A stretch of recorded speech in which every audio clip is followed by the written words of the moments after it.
Welcome to the new sound of online radio. Welcome to the sound of Universal Broadcasting Network. 'Cause you make me feel like I've been locked out of heaven. A mix of today's hits and hard-to-find favorites, combined with the most entertaining and intriguing talk anywhere. This is your sound.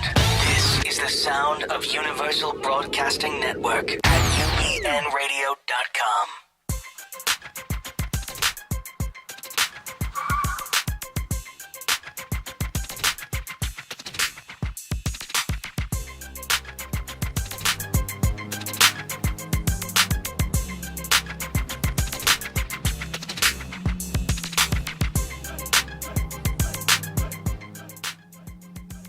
It's time for the Bonnie Sher Show, a whirlwind of wit, wisdom, celebrity, and the boomer life.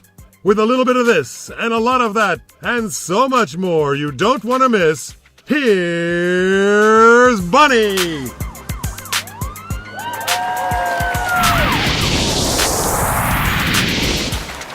Hello there and welcome. New friends, old friends, close by and afar. My name is Bonnie Sher, and I will be your host today through the lands of entertainment, the boomer generation, and the type 1 diabetes community. I think, okay. Okay, I'll stay here. Wait a second. We have to have a quick little... There. Isn't that perfect now? I only want to be perfect for you.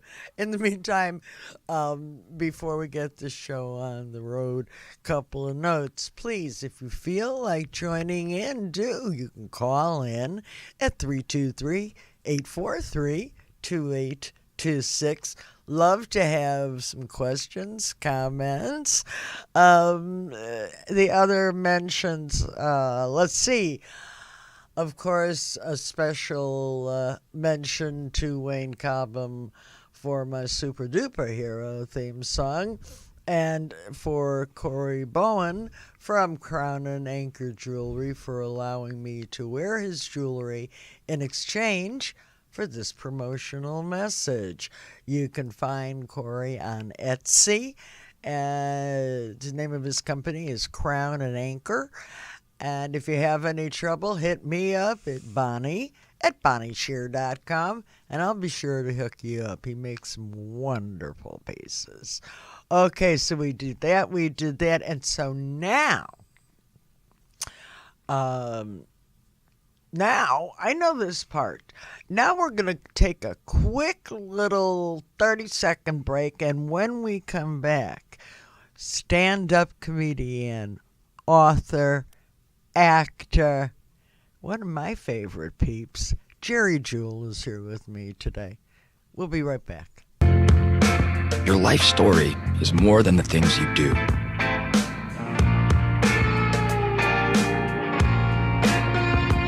It's a story built on the moments you make today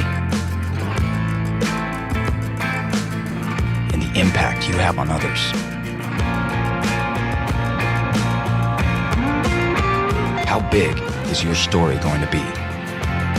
Live your legend.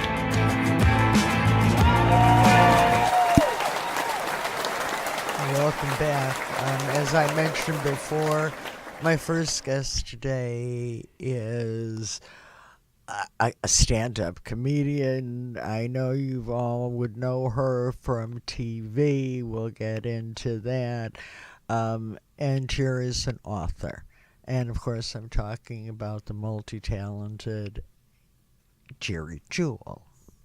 Hey, Geri. Hi, Bonnie. How you doing? It's so good to see you.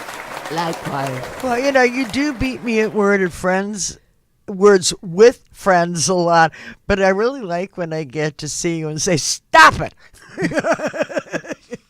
And the fact that we're still friends even after those Isn't days. it? I know. And well, a good friend will allow you to be beaten.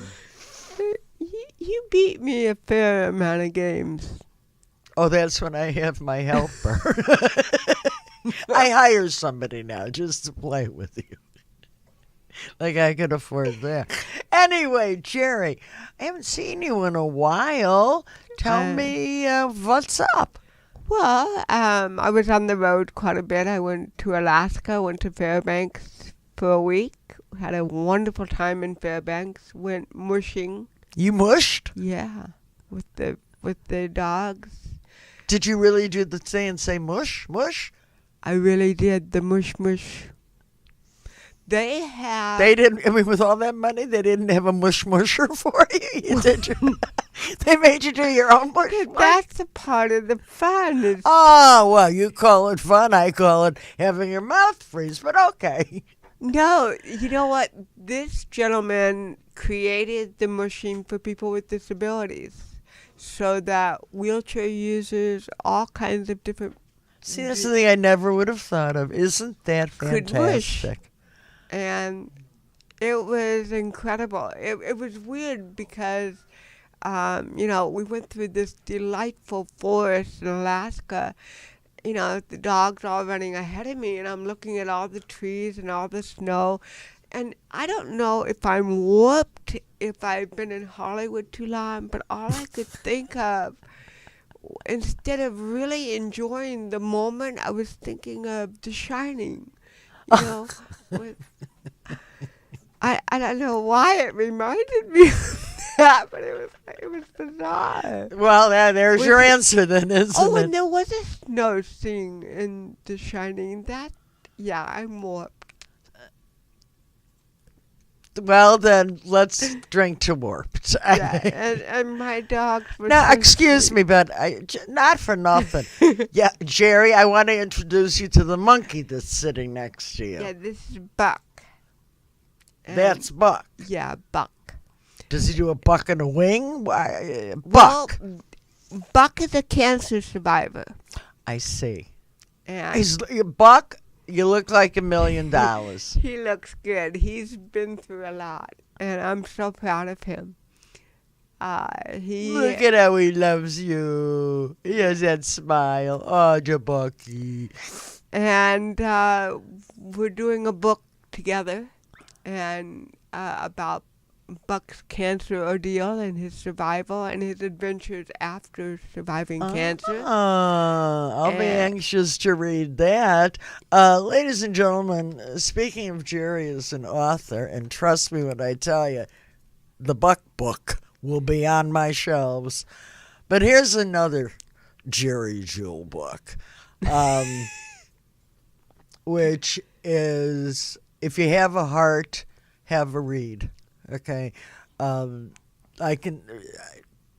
Thank you, Bonnie. Oh no, I just got goosebumps thinking about it, because you do have a heart, and it comes through on every single page. Your readers are rooting for you and learning from you lessons that otherwise may never have crossed their mind. I know this is the mind. See?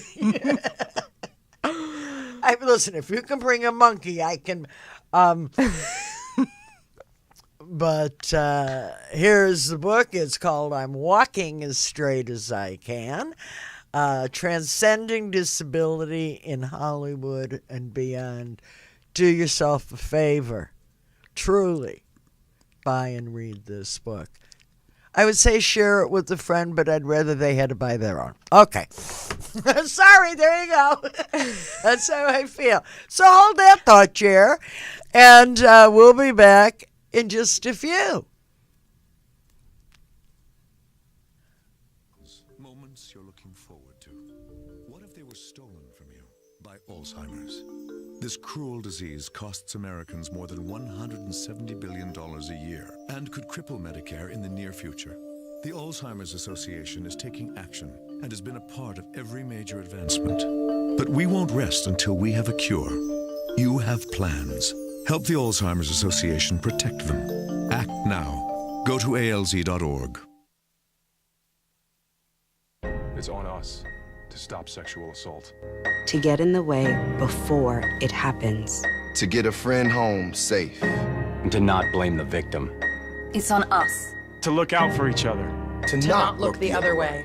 It's on us to stand up. To step in. To take responsibility. It's on us, all of us, to stop sexual assault. Learn how and take the pledge at itsonus.org. We're back with my dear friend. I gave you her credits, but here we go again, just in case you came in late. Geri's an actor. Geri's a comedian. Geri's an author. And my goodness, Geri's a good friend. Speaking of which, my friend, we were chatting on Monday, setting this up, and you started talking to me about an issue and a difficulty. I mean, we all know, not all of us, but most of us know that I'm a diabetic, and there's a major issue about what's happening with the concentration of insulin. Is there, an issue with the cold storage process? Why is one vial different from another? And you started telling me, why don't you do, instead of me telling you what you told me, you tell us. It was interesting that you would bring that up in the conversation, because I said, I have been waiting for my Botox injections way overdue in my neck, and I get 3 vials in my neck every 3 or 4 months. And the reason it's so overdue, and I'm getting it next week, yay! Yay! Because my doctor cares enough to get the vials that aren't diluted and less effective. But you're paying the same amount of money. Right. And I said to him, because I was in exasperating pain, and I needed it over a month ago, maybe even 2 months ago.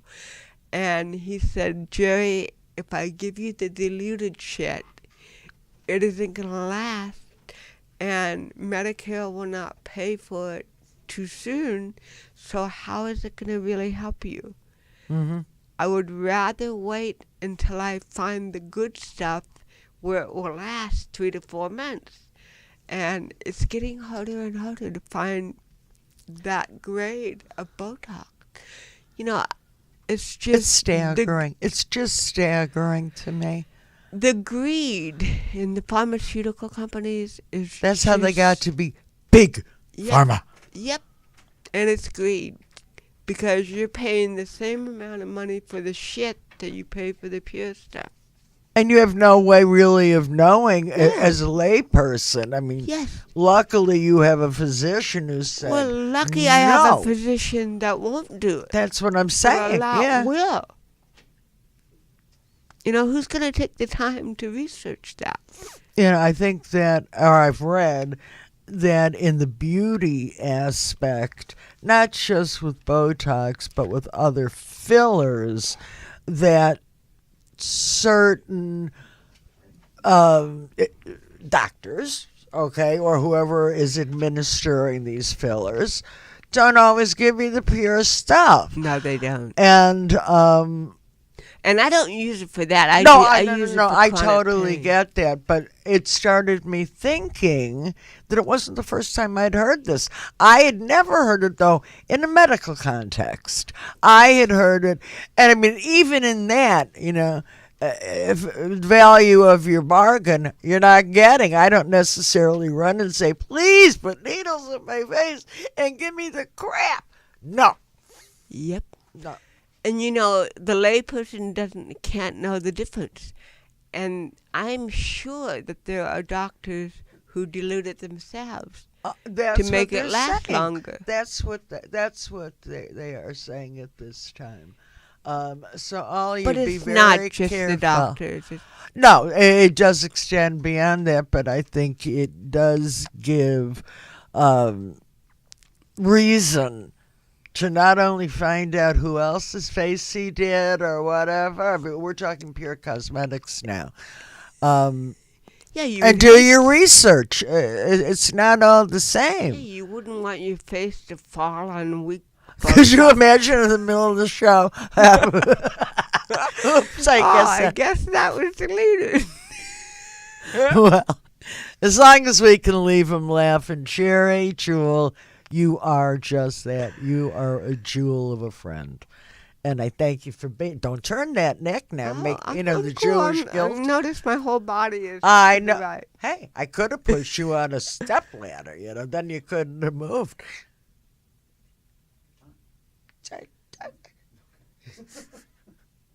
Another country is heard from. This was our friend. No, this is our friend Tony. No, I was a few minutes late getting off. That would be the first. Ladies and gentlemen, please buy this book. I'm going to show it to you one more time. It's called I'm Walking as Fast as I Can. So run, buy it. Thank you. Geri, I love you. I love you Thank too. you so much. We'll see you guys. Now, what do you think's next? Oh, I know what's next. I want to just take a second to talk about the important work that's done by the Diabetes Research Organization, and I really do want to encourage you to support their efforts. You can find them at diabetesresearch.org. A song of the day is coming up next. It's More Than You Know. One of my favorites by one of my favorite singers, Thas Shipley. Type 1 diabetes can be living in anyone. Type 1 diabetes is when your pancreas doesn't produce insulin. It's not caused by your diet. It's not caused by anything you did. Type 1 diabetes can be very serious. Blindness, amputation. Learn more about type 1 diabetes. Help support JDRF finding a cure. T1D looks like my brother. T1D looks like a friend. Type 1 diabetes looks like me.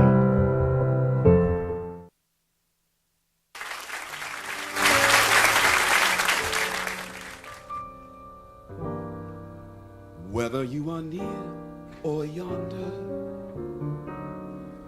whether you are false or true, whether you remain or wander, I'm growing fonder of you. Even though your friends forsake you, even if you don't succeed, wouldn't I be glad to take you, give you the break you need?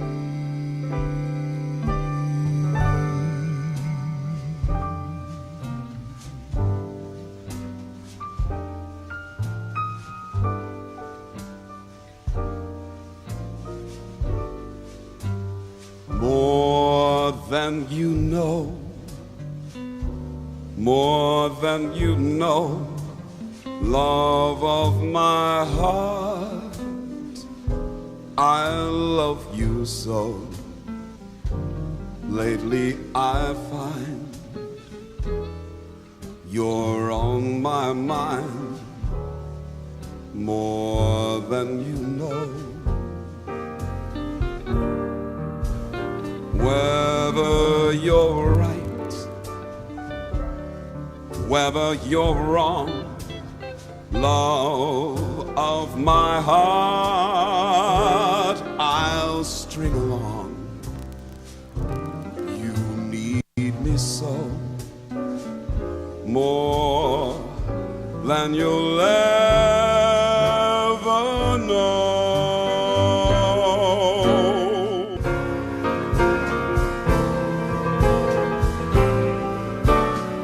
Loving you the way that I do, there's nothing I can do about it. Loving may be all you can give, but honey, I can't live without it.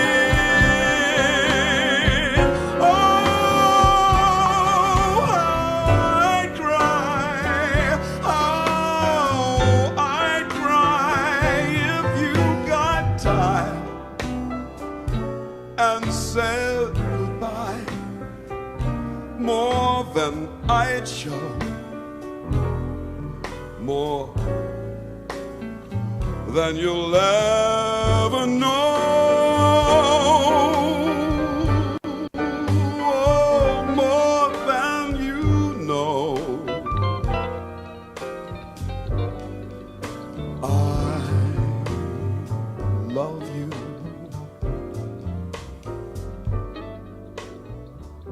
more.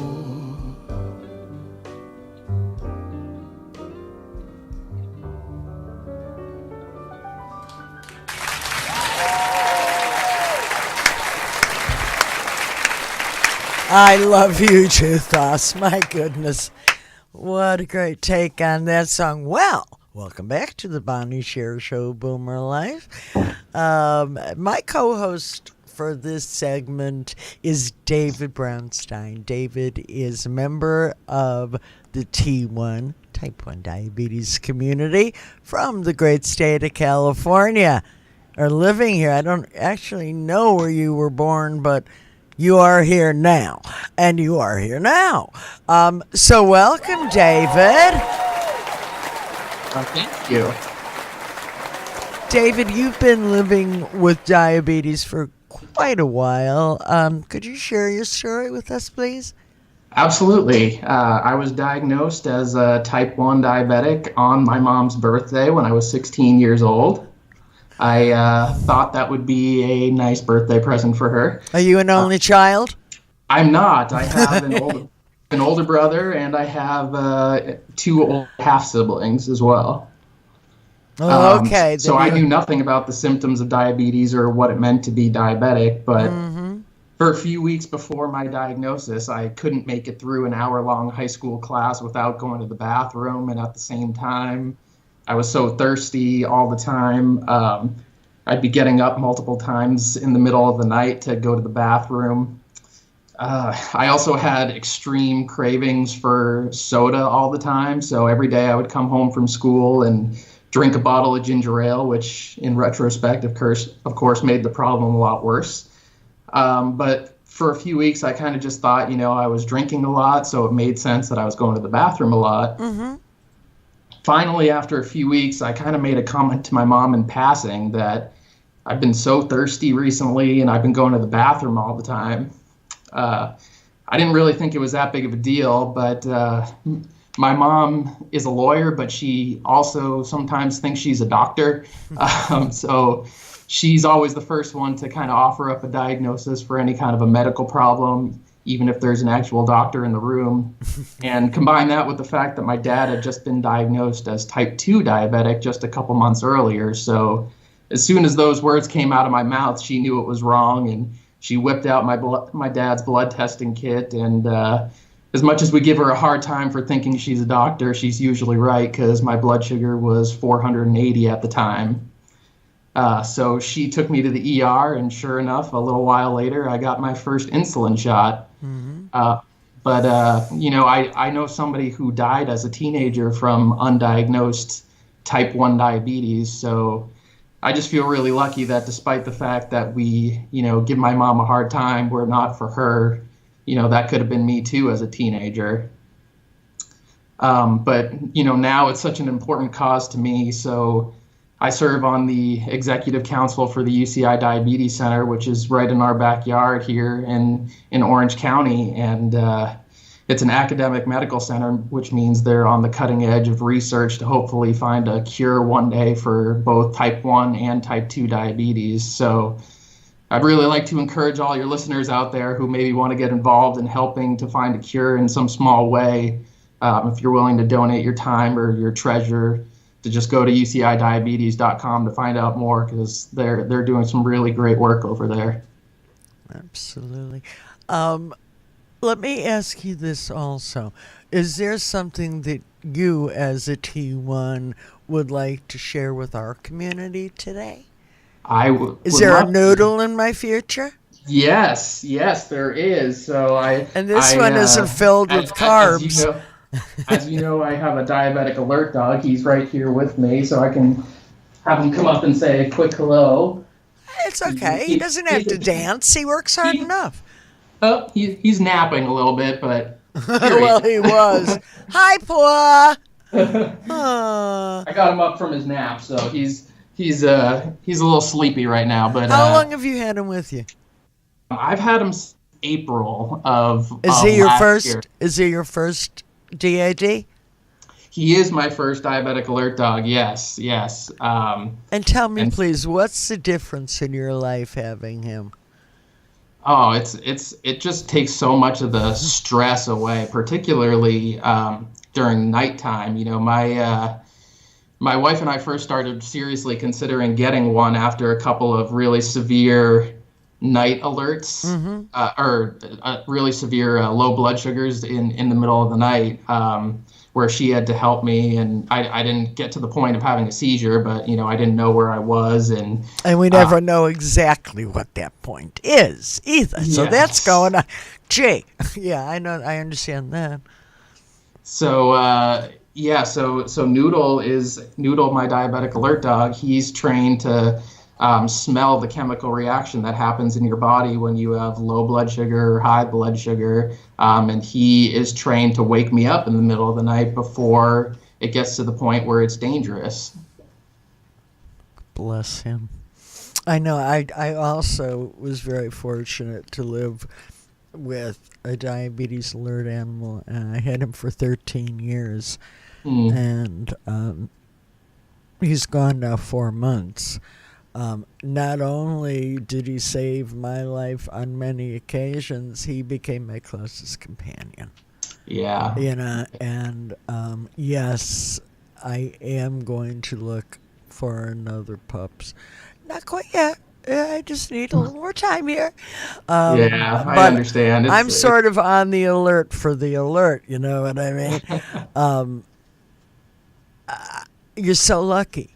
You're so lucky because they won't let you down. Yeah. They don't ask you how you voted. It's kind of a pleasure all the way around. Yeah, he's really something else, and we actually had a little bit of a medical scare with him right after I got him. He swallowed a stuffed animal when I first got him, and so he actually almost died a couple months after I got him, when he was just a little over 1 year old, and I'd only had him for a couple of months, but I was traumatized at thinking that I could already be losing him. So did you train him yourself, or did you get him after he had been trained? I got him after he had been trained. I got him from an organization in Las Vegas that specifically trained service dogs for diabetics, and he spent 10 months of his life training there before I even met him. Did you know that he was the one? Or did they train him for you, or did you come upon this group in Las Vegas and they had a dog available? What's the process with that? Will they train a dog that you already have, or do they only sell trained animals? Right, yeah, so they will do both, but they strongly recommend that you get the dog through them, because there's kind of a pre-screening process when they're a puppy. Understood. That they go through to see if they have the temperament to be a service dog, because it does happen sometimes that they spend several months of training with them and they can't pass, and so they every once in a while a dog will flunk out, and so they will have people that will bring them their pets and say, I want to train my pet to be a diabetic alert dog, but the failure rate going that route is higher because they haven't been pre-screened to kind of make sure that they're able to pass the whole service dog course. It's just remarkable what they can do. Short of going to get me the orange juice, Sammy did everything. And with me, he would, especially at night, he would take that little muzzle of his and flip my arm up until I paid attention, knowing that I sleep very soundly. It was like, Mom, I'm talking to you now. Oh, okay. But yeah, Noodle does the same thing. If I in the middle of the night, I'm a really deep sleeper too, and if if I try to push him away or say, I'll check in a little while, he won't stop. He'll keep going. He'll start pawing my face. So what you're telling me is you have a dad that's a Jewish mother. Oh, I'm sorry, Mom. I didn't mean it. I know you're watching. I already have one Jewish mother. I don't need a second one. I've heard that a lot, to tell you the truth. David, tell us a little bit more with our last couple of minutes about the work that's happening now down in Orange County. At UCI? I'm sorry, yes, at UCI. Oh, okay, yeah. So the UCI Diabetes Center is run by a doctor named Dr. Wang. He actually started, he spent a lot of time at the Joslin Clinic in Boston. And ironically, I actually grew up in Boston and got my first decade or so of treatments at the Joslin Clinic. So he actually knew my doctor back at the Joslin Clinic. And then I happened to meet up with him. You mean in beautiful downtown Brookline? That exactly. Joslin, yes, I've been there too. Yep. And so I happened to meet up with him out here when I got involved in the UCI Diabetes Center. And, I had the opportunity to tour his lab and see all the equipment that he has. And he explained to me, how each piece of equipment really makes the whole process of their research so much more efficient. And really what's so great about the organization is that, all the money that we raise every year at our big annual event, and throughout the rest of the year, it's all going directly to support research. They don't have all these other overhead expenses that are cutting into the dollars that people are donating. It's an arm of the UCI Foundation. So basically, other than paying for the event itself, which is a very small percentage of what comes in, everything else is going towards research to find a cure. And that's the kind of organization that I really want to be a part of, is so that I can make the biggest amount of impacts. That's fabulous. Well, one of these days I'm going to have to come on down and see what's going on there in Orange County. You should. You're welcome to our event. We haven't scheduled it yet, but it's usually sometime in October. Well, I'm not busy that month. Okay, so, that's good. David, thank you so very much. If people want to follow you, I know you don't Facebook. Are you involved in any social media so people can find you, know what's going on? I'll end the question so you can give me an answer. How's that? Absolutely. I'm on LinkedIn, so you can find me at David Brownstein on LinkedIn. I'm a CPA. I work for an organization called Haskell and White down in Irvine. And so just find me on LinkedIn. I'd be happy to connect with you, talk directly to you about any questions regarding diabetic alert dogs or the UCI Diabetes Center or anything else you may want to ask about. Okay, something just came to mind. How does Noodle react to your wife? Does he treat her any differently, or does he give her an occasional sniff too? He loves my wife. But it's definitely a different relationship. He knows that I'm the boss and I'm the one that he has to follow around. But my wife likes to canoodle with Noodle, the occasional belly rub and spoil him a little bit, and so he loves her. He knows that she's kind of his mom, but at the same time he knows that I'm his main person, and if I tell him to come over, he'll come follow me. Smart Noodle. He is smart. All right, David Brownstein, thank you so much for taking your time. Go back to the taxes now. Give little Noodle a little canoodle from Auntie Bonnie, and we'll see you soon. Of course. Thank you for having me. Thank you for being here.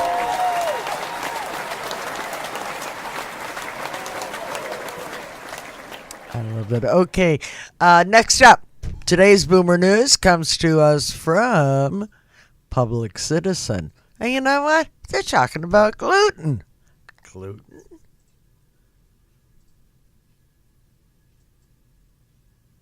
For 3 million Americans with celiac disease, eating gluten, a protein in wheat, barley, and rye, can make them sick. Even small amounts of gluten in many products on grocery shelves can trigger painful and debilitating symptoms. Most food labels identify products containing gluten, but one widely used type of product doesn't: over-the-counter and prescription drugs. That's right. Manufacturers sometimes use gluten in medications as an inactive ingredient. But drug labels usually don't indicate the use of gluten. To avoid gluten in medication, celiac patients must spend time and effort researching medications online and calling manufacturers. That is not a realistic option. Who can fix this problem? The U.S. Food and Drug Administration, which has long been aware of the issue. In 2008, a New York man with celiac disease urged the agency to ban gluten in medications, or at least to require they be labeled. The petition attracted 73 public comments, but the FDA did not act. In 2011, the FDA received another 138 comments. Still, the FDA did not act. Now lawyers at Public Citizen are representing the man in a lawsuit. The goal? To get the FDA to act on his request. Share the facts at www.citizen.org/pressure. Welcome back. 4 days a week, Jesse Kornbluth recommends books, music, movies, and the occasional product. And he's here with us today. Hello, Jesse. Jesse Kornbluth, are you there? Well, I guess we don't have a link. We're not on phone with them. Hi. Oh, I just introduced you. I mean, how do you do, Jesse? What do you have for us for today, please, sir? I'm sorry. Are we doing this now? Yes, sir. Okay, great. Like right now, we're live. We are as alive as I can be on a Thursday. Utter news to me, but okay, fine. Hi. Hi. So, would you like me to tell you what I'm here to do? Yes, please. Yes, please. I've already told our audience what you do 4 days a week. Now we want to know what you're doing today. What you're doing for you. Okay, here we go. Good. 4 minutes of me and a book. The great novelist Ursula Le Guin had contempt for most modern novels because she thought they were, quote, fiction about dysfunctional urban middle-class people. I share her contempt. Every week I get a pile of books by noted writers, and every month I give a large bag of books by noted writers away. Why do I do this? Because they are all what I call bubble books. They're written about people in a bubble, white people who live in one of 20 American zip codes. Their problems and situations are just too narrow for me. I'm looking for a book that's well-written enough for critical praise, but broadly appealing enough to be sold in airports. And that is what Gillian Madoff has done in This Could Hurt, a novel about people who work in human resources at a company that's stocked with recognizable humans. At last, a book I can read. So here we are at the Ellery Consumer Research Group. It's 2009. The economic meltdown was last year. They've cut half their staff, and now the CEO wants the chief of HR to cut more. She's already fired someone, a trusted lieutenant who embezzled. Who's next? The lazy training and recruiting director, the too cool for HR Wharton grad? And then there are the stalwarts who cover for her after she has a minor stroke. Because this is a book about work, there are org charts and footnotes and a clever epilogue, but it is not Mad Men. It is the exact opposite. These are people you know, desperate people, lazy people, ambitious people, damaged people, funny people, inappropriately sexual people, dying people, and maybe even you. In The Catcher in the Rye, Holden Caulfield talks about finishing a book and wanting to call the author. That is how I felt when I finished This Could Hurt. My full conversation with Jillian Madoff is on headbutler.com, but there are a few big takeaways I can share. I asked, in the age of Harvey Weinstein, is HR the stooge of management? Not quite, she says. Quote, a lot of people are wondering why, if HR knew about Weinstein, they didn't take steps to protect their employees. But in fact, steps were taken. Accusations, confessions, settlement. The real question isn't why HR didn't protect their employees, but which employee were they protecting? And this, she writes, everyone complains about men's underhanded backdoor business deals, but you know what? Women are worse. Why is that, I asked. And she said, I've worked for women who thrive under pressure, meet all their deadlines, and are great project managers, but cannot look you in the eye and say, you're screwing up. Instead, they overcompensate with praise, talk behind your back, and act passive-aggressively simply to avoid dealing with the issue directly. In this way, some women can be more difficult to work for, she said, than men because they're less transparent. So, that's Jillian Madoff. That's This Might Hurt. Did it hurt? Yes, it did. But it hurt so good. There you go. Well, Jesse Kornbluth, again, thank you so very much. We'll look forward to hearing from you next time. A pleasure. Thank you, Bonnie. Be well. You Bye. too now. Bye-bye.